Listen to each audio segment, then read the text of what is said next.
2019. Ho, ho, ho. 2019 was actually a pretty good year for music.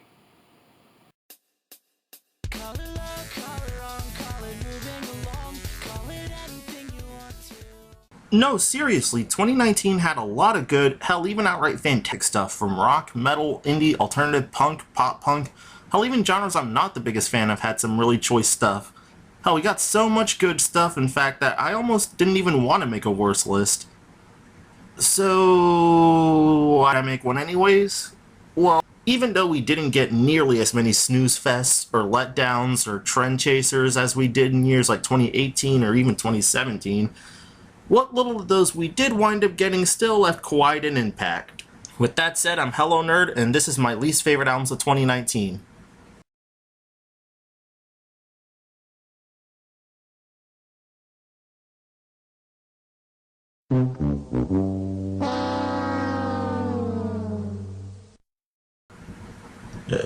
There was a ton of hype around Victorious. John Cooper said it was the heaviest album they've ever done. Yeah, that was a lie. Guitar riffs are watered down and weak, bass lines are non-existent, not that I was expecting much, but still. Jen Ledger's drumming is lackluster at best. Well, I have nothing against using a drum machine, but when they're this uninspired, then that's when I have a problem. Everything is too overproduced, and lyrically it all sounds like weak motivational posts from your mom's Facebook page. While it's at least miles better than their last two albums, Skillet's gonna have to do more than this to win over my Slayer-worshipping ass is all I'm saying.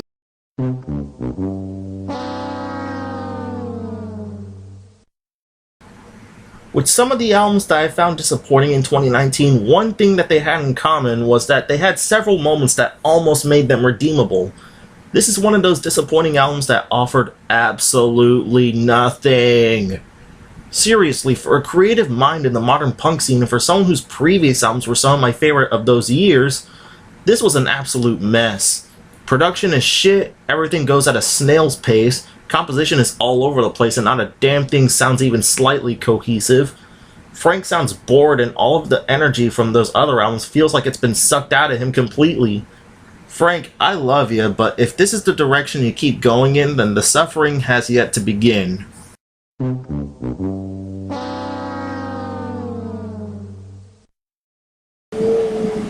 The double album concept is something you can't really afford to half-ass, but my god, Demon Hunter didn't even try anything creative on here. Peace is just really bland and forgettable hard rock, and War is just really bland and forgettable metalcore. That's really about as deep as the concept gets.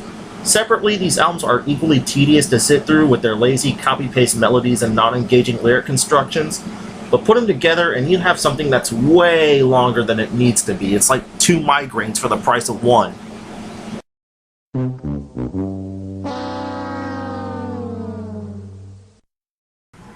The pop scene has really flourished in recent years, for better and for worse, and a part of me could have seen Avril Lavigne dominating it in 2019. After a powerful and emotional first single about her struggle with Lyme's disease, my expectations were high. Maybe a bit too high. Unfortunately, all we get with the rest of the album is nothing but Taylor Swift levels of hollow, insipid, overproduced breakup songs. And then there's a song like Dumb Blonde, which is so stupid it makes Hello Kitty look like it was written by Florence Welch. Also, really, a Nicki Minaj cameo in 2019. Avril, I'm more than glad you were able to overcome a gigantic obstacle like Lyme's disease. I know that isn't easy, and I'm glad that you're okay and back on your feet. But I'm just gonna pass on this one.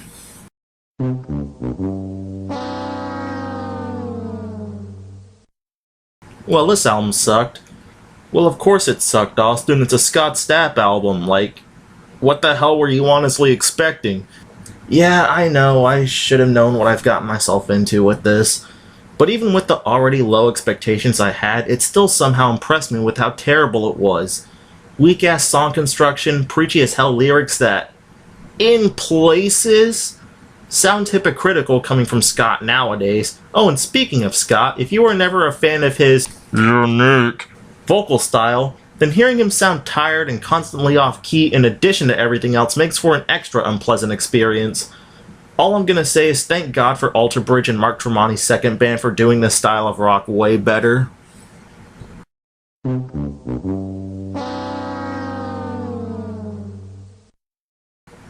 While 2019 wasn't a year dominated by trends and trend chasers, there were still a few bands that didn't get the fucking memo. I can admit I was a bit too harsh to this band. Sure, they were never my cup of tea, but I didn't have to be such a big fat meanie back in the day, you know? But this album was rough. No matter how many times I tried to play good cop with this, hearing Papa Roach go all new metal Imagine Dragons on us was just borderline nauseating. All the weak-ass synths, generic trap beats, and Jacoby trying to flesh out his rap chops more, and poorly at that, just make this album feel more lopsided, not to mention hollow. Papa Roach was already a big success in the mainstream rock scene. They didn't have to do this, but here we are.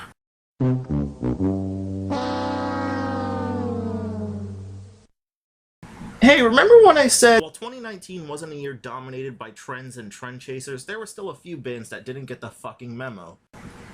Yeah, Set It Off didn't get it either.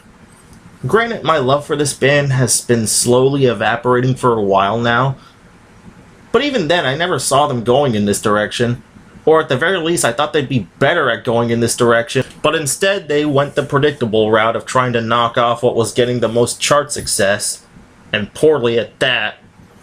Production and synth work has no energy and no color to it. The raw composition and the instrumentation is stale and offers nothing to an already lifeless and forgettable album. And Cody tries way too hard to be Adam Levine on here. Dude, you're not Adam Levine. Be grateful for that.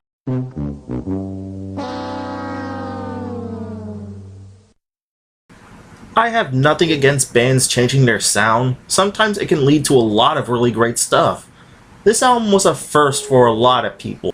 This was Sleater-Kinney's first time really branching outside of the norm. This was Ann Clark's first time as a full-time producer outside of her usual stuff with St. Vincent.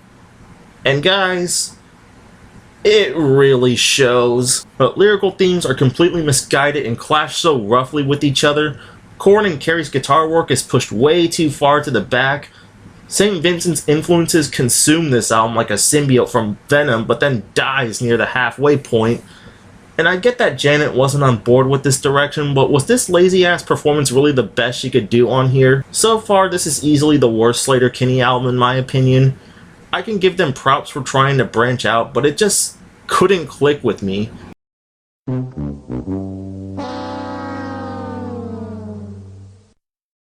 Of all the bands that tried to capitalize on trends, Switchfoot was the absolute last band I thought would go all Imagine Dragons on us. What makes it worse, like so many other bands, they could have done it right. If they just took their sound and either worked it in with the poppier elements to truly create something unique, or if they just eased into the transition carefully over time, then they could have easily nailed the pop aesthetic no problem. But that's not what happened on Native Tongue, unfortunately. Not an ounce of creativity, passion, or sincerity can be found on here. Songs are either overproduced or underperformed. Instrumentation and electronic melodies clash with each other too much as opposed to trying to work with each other properly. It's like they're holding each other at gunpoint because they both want to be the dominating factor. The lyrics are nothing but cliches and weak fortune cookie philosophies. Overall, this was just not very good. I'm not mad, I'm just disappointed, you know?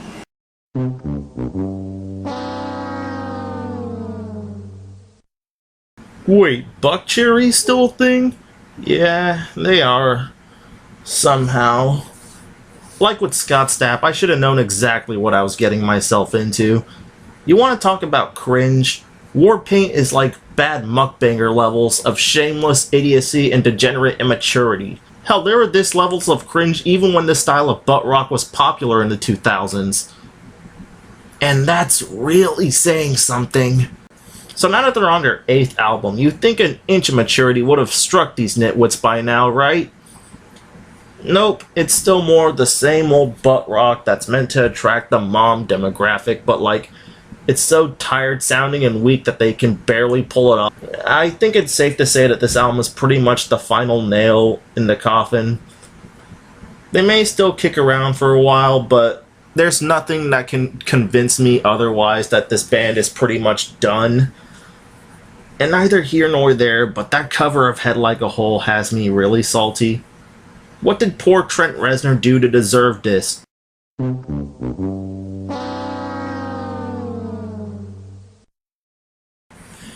Okay, before you guys crucify me for daring to bash on our lords and saviors, just hear me out.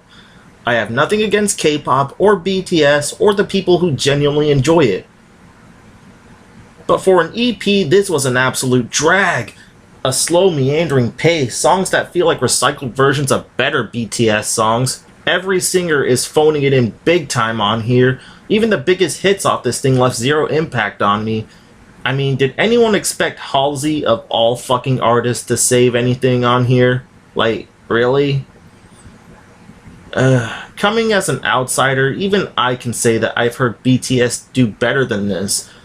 I'm sorry guys, but this didn't show the group at their best and overall was a huge waste of time. It's a waste of time and it's not even an hour long. Hell, it's not even half an hour long.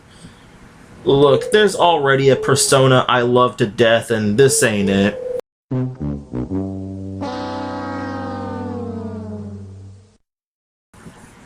While I wasn't like everyone and their fucking cat who hyped the hell out of Remo Drive's debut album, what can I say, 2017 had a lot of stiff competition. I still saw plenty of potential in what they had to offer, but wow, talk about a sophomore slump. Lyrically it's not bad, but musically it's just so lifeless it's practically a corpse. Lazy rhythm melodies, amateur guitar structures, it just doesn't fit with the whole aesthetic they're trying to go for. I say maybe diehard fans would get more mileage out of this, but from what I've heard, this was apparently so bad that even the diehard fans of this band tried to pretend like this never happened. Ouch.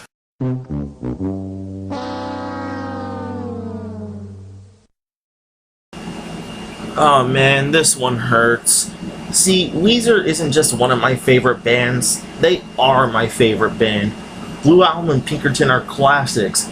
Everything Will Be Alright in the End and the White Album are modern masterpieces. Hell, I even like some of their Black Sheep albums like Green Album, Maladroit, and Make Believe. Hell, I'm that weirdo that liked Pacific Daydream. Yeah, you heard me right. Wait, where was I? Oh yeah, the Black Album is shit. Lyrics and themes are absolutely abysmal and don't feel fleshed out enough. Composition is painfully drab and not a single track stands out in a bold or interesting way, except for the annoyingly repetitive California Snow. River sounds bored out of his mind. Give some of Weezer's other weaker albums some credit, he at least shows some energy in places. On Black Album, he's just so gray. Okay, you know Weezer album sucks when my ass can't defend it.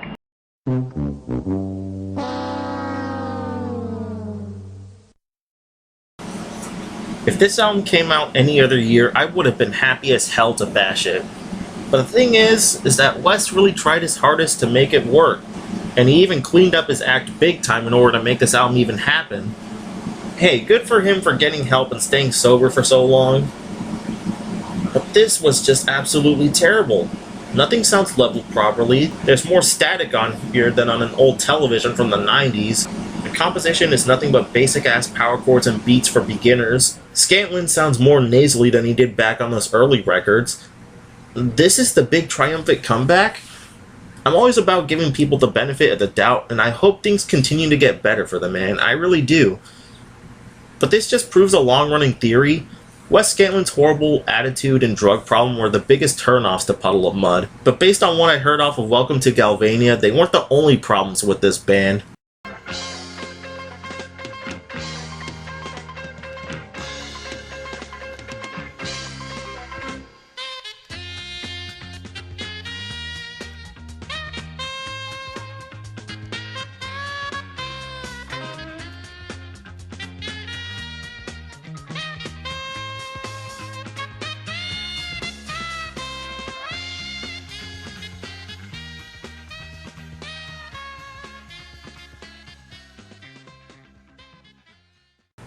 And now, for my number one least favorite album of 29 Neo Theater by AJR.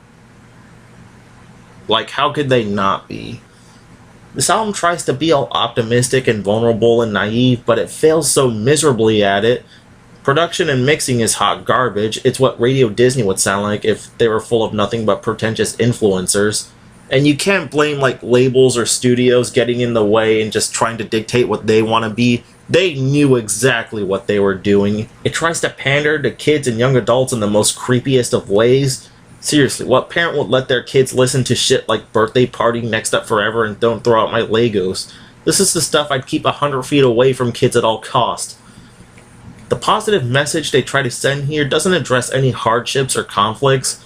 It just sounds so shamelessly cynical. It's false positivity when you break it down. It's forcing a smile and saying everything's going to be okay without giving you any answers or solutions. Just smile and the world will be a better place. Even if you dig what the mainstream pop scene has to offer, this will feel like an insult. Or at least it did to me. AJR, I agree with you guys. The world can be a scary place, and we could all use some hope and positivity to help keep us going. But I have 3 words I want to bestow to you on how I feel after listening to this album. You're not helping.